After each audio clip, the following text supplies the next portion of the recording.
If you're conservative, there's nothing wrong with that. Have open discussions, talk with people, have dialogue, have debate. We do hear from students their displeasure at even our existence sometimes being here on campus. Their ideas don't hold up to scrutiny and open, honest debate, so they try and shut down our ideas. 95% of them are the same people, and they can't climb down from the tree that they've climbed up. David Menzies for Rebel News here in Guelph, Ontario. And folks, I'm outside the main campus of the University of Guelph.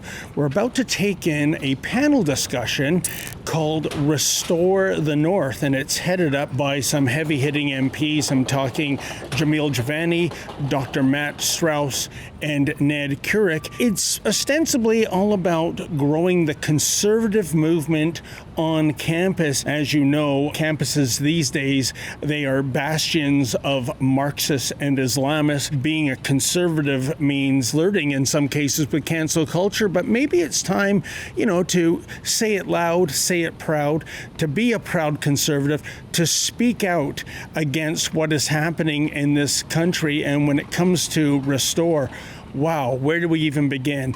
Look at the crime, look at the homelessness, look at the dependency on food banks, look at the cost of living. All the metrics are trending the wrong way. And P.S., the rules of engagement, we are not allowed to film the actual conference, but we're hoping to speak to some of the MPs and, of course, some of the participants after the conference wraps.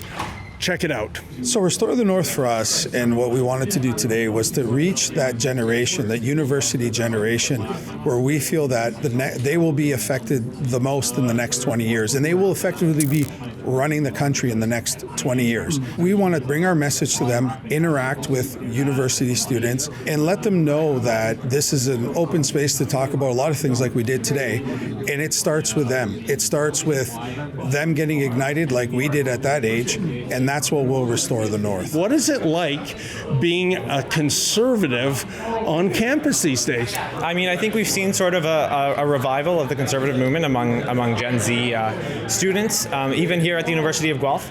And so we do see a rise in support, but that also comes with a rise in opposition. And we do hear from students their displeasure at even our existence sometimes being here on campus. But I think it's really important to at the very least have a voice here on campus and have a space. So I know a lot of conservatives would tell you they're kind of victimized and stuff. I don't personally feel that. In fact, I actually think that this year it's been a bit of a blessing. We've had 100 new members come join the club, so we've actually tripled the size of the club this year in only 4 days of tabling. So I talk to a lot of conservative students, and especially ones like freshmen that have just started, they don't hear about these conservative groups on campus, so they feel alone. I'll set up a table and I'll ask students to come and talk to me about stuff like political issues, and the conservative students that walk by, they seem kind of scared. They'll give me like a very vague hidden thumbs up, like, yes, I agree with you, but I don't want to talk to you. I don't want to voice my opinion because I'll be ostracized. Obviously, there's some truth to, professors being very left. In my experience, it's not as big of a problem as I think a lot of people say. I think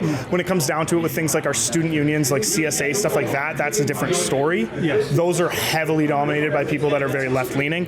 And so when it comes down to like our compulsory fees and what we're paying into, that's a problem. Do we have our work cut out in bringing universities back to what they used to be?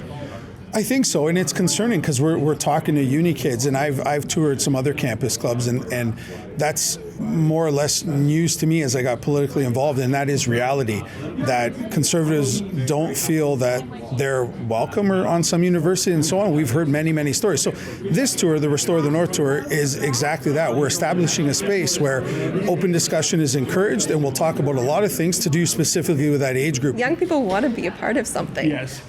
We witnessed that, and they gravitate towards Antifa because they want to be a part of something that's the biggest and the loudest voice, right?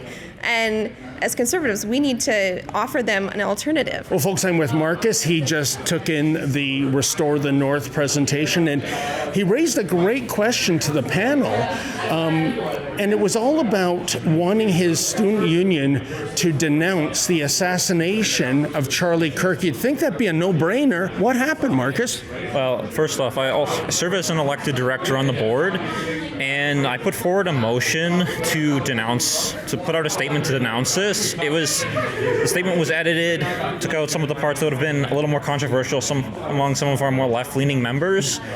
But when it got to the floor, it was a bit of a longer meeting, but no one wanted to second it, so we couldn't even debate it. It just died on the floor. When there was more Jewish and conservative members on the CSA board, they put out a statement actually calling out and condemning the attack Hamas did on October 7th. That was actually my first board meeting that I was ratified at. But yeah, they didn't want. There was a lot of backlash from our constituents. So wait a minute. There was a lot of backlash for condemning the greatest slaughter of Jews since the Holocaust? Yes.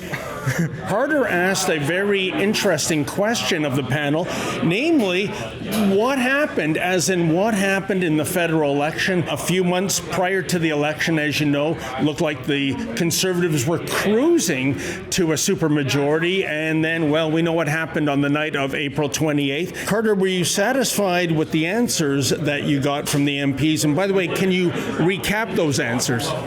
Yeah, so what they had said was they attributed a large portion of the loss to the coalition, which I think that's fair. They also acknowledged the nuance of, it's obviously a multivariated problem. Safe societies are a cornerstone despite your political ideology, yet the jail not bail bill didn't get the support. Yeah, it was terribly disappointing. The current iteration of the Liberals, 95% of them are the same people, and they can't climb down from the tree that they've climbed up. We say the same thing in medicine sometimes. Like when a medical practice takes hold, sometimes you can't convince physicians to change their practice when new evidence comes out. They have to retire before there'll be any change. And I think those Liberals have to be retired because they cannot divorce themselves from the idea that we should let everybody out on bail. Is there almost this rebellious coolness of being a young conservative at a university these days? I think there is, absolutely. I think we saw that with the results in the last election, and we see it across Canada and across North America. I think it's important, though, that we realize even if it is cool right now, we can't care too much about that, because we as conservatives have to believe in those values and have to encourage others to share those values, whether or not it's cool. The people voting for the established Liberals, it was mostly the boomer generation and older. What do you make of that? I think it's disappointing. I don't like to ascribe moral, things to stuff like that, but I'm tempted to say I think they betrayed us a bit. How would you rate this first edition of Restore the North? 10 out of 10. We're super happy with the turnout. We were super happy with Jamil and Ned and Matt, their availability to come out here. And we're really excited and really happy for what the rest of their tour is going to bring. If you're conservative, there's nothing wrong with that. Have open discussions, talk with people, have dialogue, have debate. That is what the cornerstone of democracy is built on, is free speech and having intelligent conversations, debate. If there's room for one type of people or say whatever you want, left, there should be room for conservatives as well. There's nothing wrong with that. Keep pushing forward on your conservative clubs, grow your memberships, and don't ever be afraid. Hey folks, I know you love it when Rebel News brings you the other side of the story, and that's why we're here in Guelph, Ontario. But the thing is, we need your help. Unlike the mainstream media, we don't get any of Mark Carney's taxpayer funding, and nor would we accept it if offered. So please, this is where you come in. Can you go to rebelfieldreports.com? That's rebelfieldreports.com. And if you're able to, kindly make a donation.